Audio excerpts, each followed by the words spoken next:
Hey legends, we've got another video here. GameBermuda has provided us with the top 50 Sega Genesis games of all time, so we're going to react to it. I'm sure it's going to be polarizing, especially in the lower ranks. Check him out in the Y to the T, guys. We hope you do your video justice. Thank you for allowing us to review it. We got Arob Blaster here, guys, number 50. Honestly, didn't play Arob Blaster a lot. I do think some people in my community have given me this as a request, I think, for whatever Wednesday our request show. I vaguely remember it. Looks like you've really done a comprehensive effort here, GameBermuda. Get to see a few levels and stuff. As I said, check him out in the Y to the T. Link is provided below if you're on the red. Next we got Alien Storm number 49. I think that's a fair position. A lot of people might argue that this game deserves to be higher up on the list. I remember in Australia, this was actually heavily advertised on the commercial. Just had to skip the commercial, but yeah, it's okay. I think 49 is probably pretty fair. We now got the Sega Genesis version of Snow Brothers. I know this a lot from the arcade and NES. I've never played the Sega Genesis version of this before. It's pretty close to the arcade port. You can kind of tell a slight difference in graphics, but really it seems to be a very, very good port of the arcade. I have a funny feeling that this is going to be a lot more fair to play at home. Obviously, the original Snow Brothers was a bit of a coin muncher. We got Dynamite Heady here now at 47. Dynamite Heady, never really played this a whole lot. I think this is included in some of the Sega Genesis Classics collections. But, yeah, this wasn't really a game that I was just compelled to try, unfortunately. It's just one of those things. It is what it is. Let me know if you enjoyed Dynamite Heady. Outrun. Oh, you know what? The problem with these racing games and 3D-based games on Sega Genesis is they all look amazing, but where they get killed is on the frame rate. As you can see, these 16-bit games like Space Harrier or Outrun, they just have choppy 3D frame rates, unfortunately, which was fine. We all kind of adapted back then, but I feel like it kills the experience now. Revenge of Shinobi got 45. You know, I actually thought that this one would be a little bit higher on the list, to be honest. I mean, I personally prefer Shinobi 3. This is an exceptionally challenging platforming ninja experience. Found it quite tedious, to be honest. I have played this on the channel a couple times. Just didn't do it for me. I found it quite unfair. But people do love it. And we're going from one ninja experience to another, guys. We have Shadow Dancer here. Once again, we want to thank GameBermuda so much for this video. Don't forget to check him out. I think in this game you play a ninja, but it's like one-hit deaths, I think. I don't think you can get hit at all. So Shadow Dancer always found was for the more hardcore platforming enthusiasts. There's a lot of people talk fondly about that game. It's probably a fair position. Aha! Alright, number 43. We have Michael Jackson's Moonwalker here, guys. And, I mean, I play this quite a lot. It's great. I think most of us can admit that we play this for the music, not for the exceptional gameplay. But it's fine. I have a ROM hack of this game, actually, that allows all the kids to be shown, because trying to find all those little buggers gets really frustrating in the later levels. It's very cryptic. But it's alright. Good memory, Michael Jackson's Moonwalker. We got Road Rash 3. You know, I actually think this is a fair position. I actually prefer Road Rash 1 and 2 over this one. Obviously, you would think this being the later edition and the newer one and the slightly more sophisticated one, it'd be more popular, but you can have a little bit too much of a good thing. I do think Road Rash 1 and 2 were a little bit more fun in their simplicity. And I think it ran better too, to be honest, as regards to frame rate. At least from my opinion. We got Dune now. This is kind of like a strategy game, I think, similar to like early Command and Conquer. Yeah, so you're going to build things here and then develop troops and stuff, I think, if I'm not mistaken. I never played this. I saw it on display at the malls many times growing up. I was never compelled I didn't really start playing real-time strategy games until Command & Conquer. But, I mean, if you want a 16-bit version, I think that's as close as you're going to get. Ah, okay, Shining Force 2. Wow, okay, you're going to get an argument from me, being that that's low on the list. I remember I found out about this game through a Sega magazine expose, which was like pages long. And I definitely think this is one of the standard bearers for Sega RPGs outside of Phantasy Star. So, NHL Hockey 94. You know, I think this is a pretty fair position. You could argue this could be higher, but Sega had a lot of great games, so I'll take it. Rented this out, many pizza night, McDonald's night, and KFC nights with the friends growing up at sleepovers at 12 years old. This was great. Next we got Maru Pami. Okay, dude, GameBermuda, I don't know what this game is at all. I'm not saying it's not worthy of a top 50. It's probably incredibly fun. And you did put the disclaimer at the beginning, but I can't say I know what this one is. Kind of looks like a Wish version of Lion King, but it is what it is. We now got Eastw City under siege. I find it funny that they didn't give the arcade version and they kind of gave a sequel of sorts for this game on Sega Genesis. A fun futuristic sort of like RoboCop cop shooter action game. Freaking tough though. I tell you what, there were some absolutely ball-breaking action platformers here on the Sega Genesis, and this is no exception. But if you like to be challenged, it's a good one. I think that's a fair position. I'm actually surprised that Road Rash 2 is so far down the list. I still have my physical copy of Road Rash 2. First time they introduced nitro bikes into the series. As you can see, the frame rate in this game is a lot smoother than on Road Rash 3, hence why I think it's a better game. I think the graphics also look cleaner as well. Oh, damn. That's going to hurt tomorrow. Yeah, wonderful combat bike racing game. I'm going to be curious to see if number 1's on the list as well. We got Tiny Toons Adventures, Buster's Hidden Adventure. You know, I only found out about this game when I started becoming a streamer.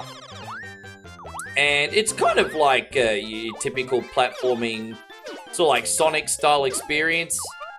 I suppose it's actually really, really fun. I do think some of the boss fights later in the game get a little bit tedious. I definitely think the beginning of the game is more fun than the end of the game. I have played this a handful of times. But a good Tiny Toons game, worth checking out.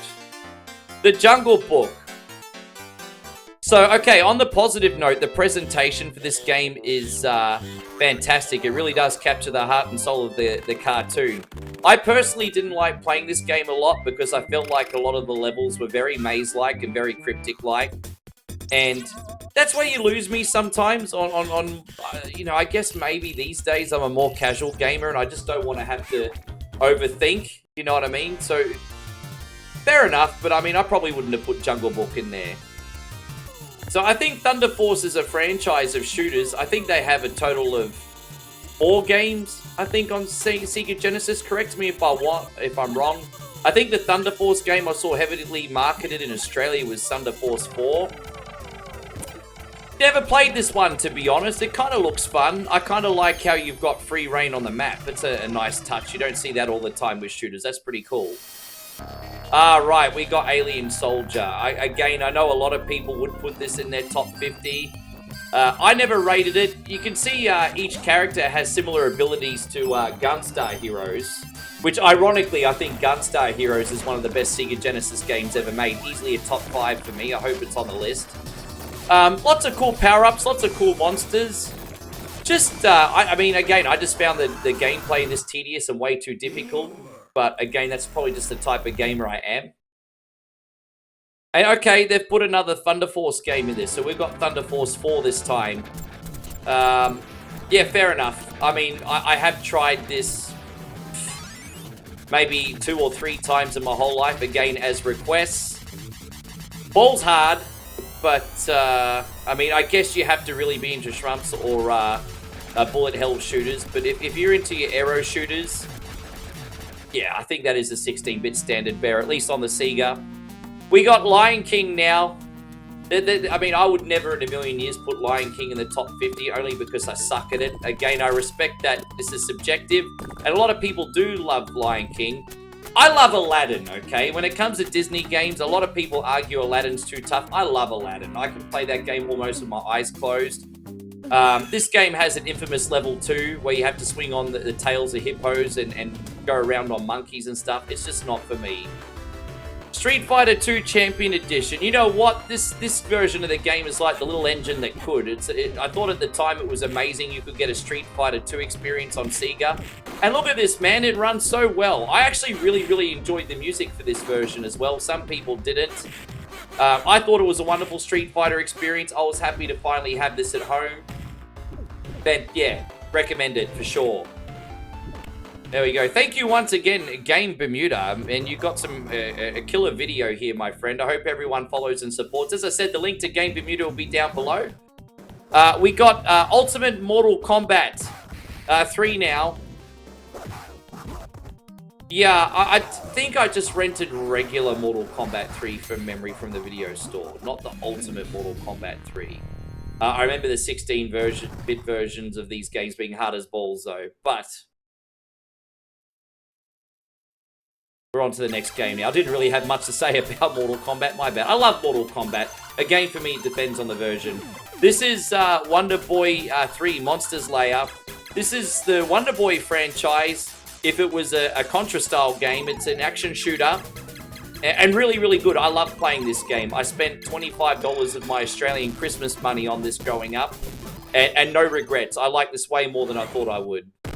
Okay, we got RoboCop versus Terminator. I would probably put this on the list.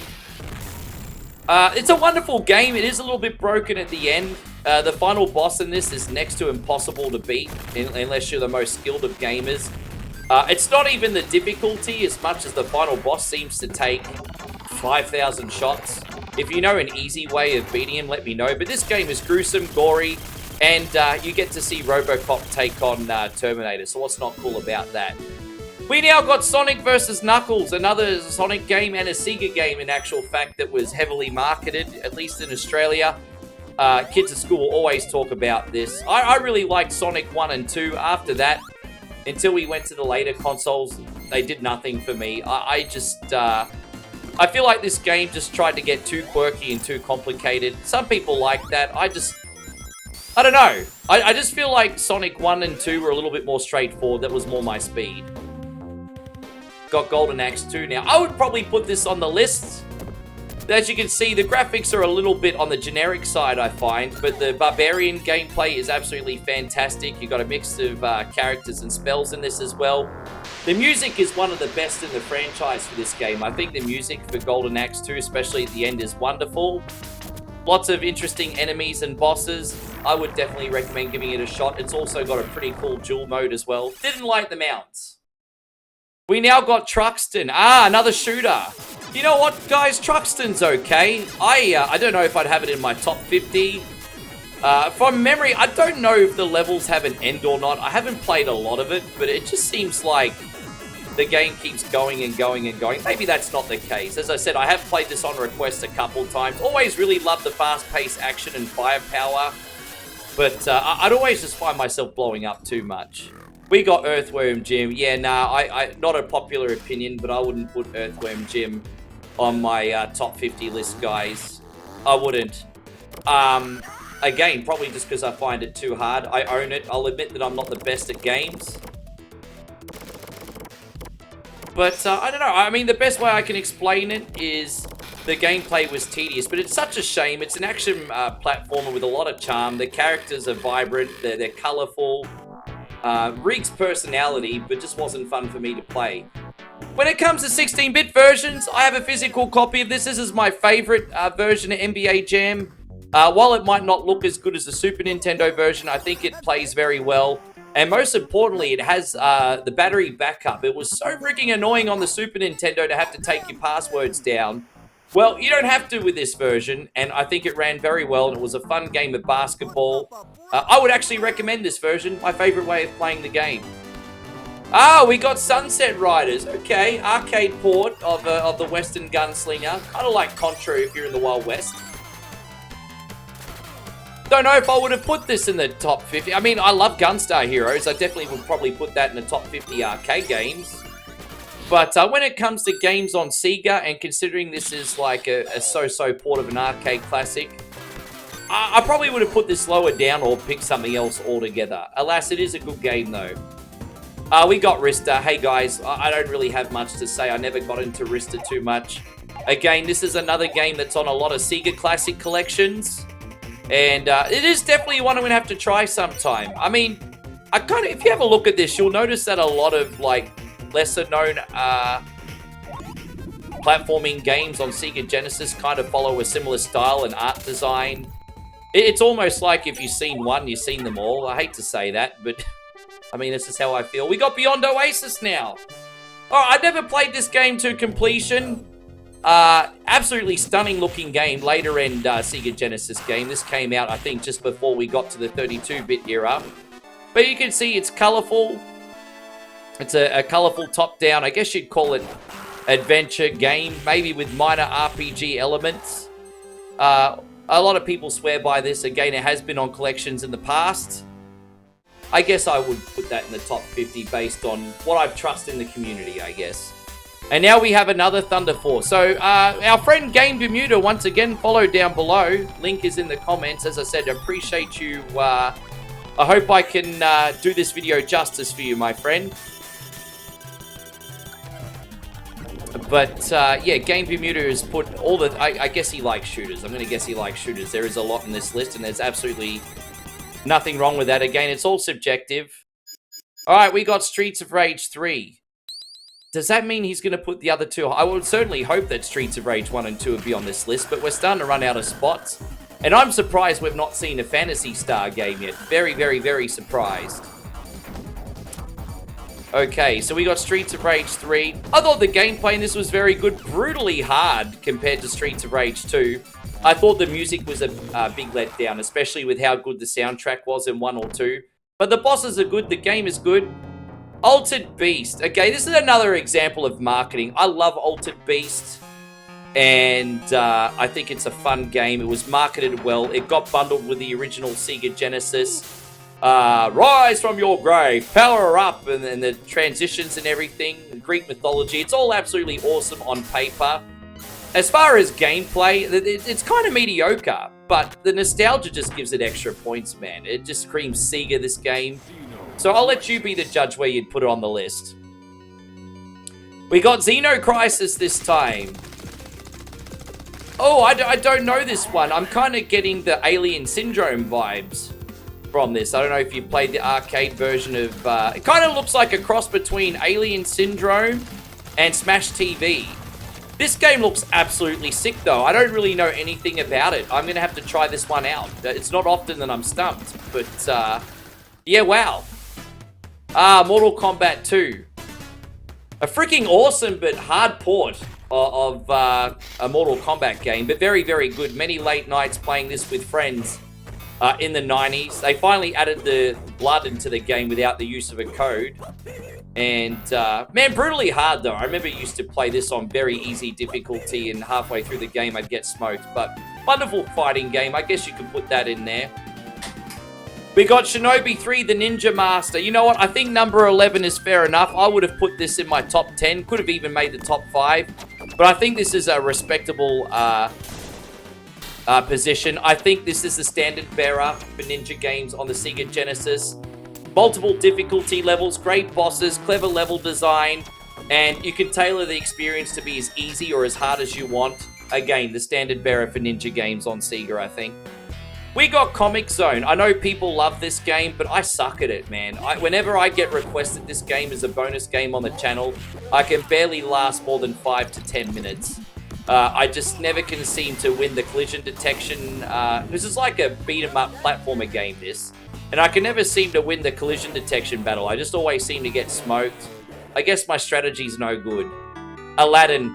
Yeah. I think I'm happy to see that this is in the top 10. It would have been very close to a top 5. I think this is one of the best Sega Genesis games ever. Look at the art style. It does the movie justice. And I think compared to the Super Nintendo version, Aladdin has a sword. It's freaking awesome. And I also feel like this version does a better job at following the movie as well. I feel like every level follows the movie step by step for the most part. Yeah, I don't think with the technology they had, they could have done a better job. We got Gunstar Heroes now. You know, look, as long as this is in the top 10, fair enough. Man, I really love your taste in Sega Genesis games, GameBermuda. I think we're on the same wavelength here, my friend. This is very, very good. Man, what can I say? It's kind of like a futuristic Metal Slug type game. Multiple different weapons you can use. You can either pick a free-moving character or a stationary character that has different gameplay strategies. Wonderful game. Okay, we got Midnight Resistance. I'm a little bit embarrassed. I don't know this one. Oh, okay, I have seen this one. Okay. Don't really know it too well. I have a funny feeling that there might be a little bit of a bias in this pick. I don't know what universe Midnight Resistance would be in the top 50. We're missing a lot of great games so far, guys. You could probably put another Shining Force game in here. We haven't got a Phantasy Star game in here yet. Contra Hard Corps. Oh. I don't know, guys. I just can't. Nah. I mean, I think this deserves to be in the top 50? Yeah, maybe. But in the top 10, nah. I think I've played better Contra experiences. This one's just brutally hard, man. Unless you're the most hardcore of hardcore gamers, even easy difficulty on this is going to ruin your day. It is a great game, but top 10 worthy? I don't think so. Goals and Ghosts. Oh, man. Again, definitely top 50 worthy. And it is an early and wonderful, challenging platforming experience on Sega Genesis. Brutally hard. I mean, some of these games you have to be a masochist to play. True to the arcade version, but a little bit more user-friendly to play, I guess. Only the brave should try it, though, in my opinion. We got Castlevania Bloodlines. Man, we are missing a lot of really good games. A lot of really, really good games. I'm starting to get a little bit worried about this last top 5. Bloodlines is the only Castlevania experience on Sega, but it's a good one. I play this quite often. I usually use John Morris, the whip bearer, but you've got, I think, I've forgotten this guy's name, but yeah, he's good too. Different strategy. It's good that you've got the extra replayability with 2 completely different characters. Alright, we got Golden Axe. I mean, nostalgia bias, but I mean, even I would probably put Golden Axe in the top 10. Fair enough. There is a nostalgia bias there. I'm guessing that GameBermuda is probably picking his favorite top 50, maybe rather than the all-time top 50, because it's definitely missing some RPG experiences, that's for sure. But Golden Axe, lots of amazing mounts. Pretty true to the arcade port. Colors are a little bit different, but a wonderful barbarian experience. Now we got Teenage Mutant Ninja Turtles Hyperstone Heist. I mean, yeah, I would put this game in the top 50 for sure. Maybe even the top 25. I just think this one's a little bit high up. This was kind of like a Wish version of Turtles in Time. I sort of feel like they recycled some of the assets a little bit in order to get a different game on Sega Genesis. Fun Turtles experience. I did find the levels were a little bit too long. I would have preferred more levels and maybe a little bit less longer. We now got Streets of Rage 2 and number 2. I think everyone's going to put Streets of Rage 2 in their top 5 list. That's fair enough. And this is pretty much a standard bearer when it comes to early beat-em-ups. Obviously, like later on in the arcade, they came out with games like The Punisher and Cadillacs and Dinosaurs where you could incorporate guns and more sophisticated mechanics, but when it just came to a pure beat-em-up, there was none better than Streets of Rage 2. And number 1, they put Sonic the Hedgehog 2. Okay, fair enough. You know what? I don't know if I put this in the top 5. I think I would put Sonic 2 in the top 10. But it's interesting, guys. Like, we're missing a lot of games. There's no Phantasy Star games in the top 50. And, yeah, no Phantasy Star games. What else is missing? I mean, let me know what you think is missing down below. But the Phantasy Star omissions are, I think, the biggest. Oh, my gosh, are you serious? Just goes to show that the Phantasy Star games are pretty underrated. But that's GameBermuda's top 50 Sega Genesis games. Let me know what you would have added or what you would have removed. Thank you so much for the list, my friend. I hope I did the commentary justice. And, again, check him out in the link pinned in the comments if you're on the Y to the T. And thank you for watching our reaction video, guys. We will see you on the next one. Take care, everybody.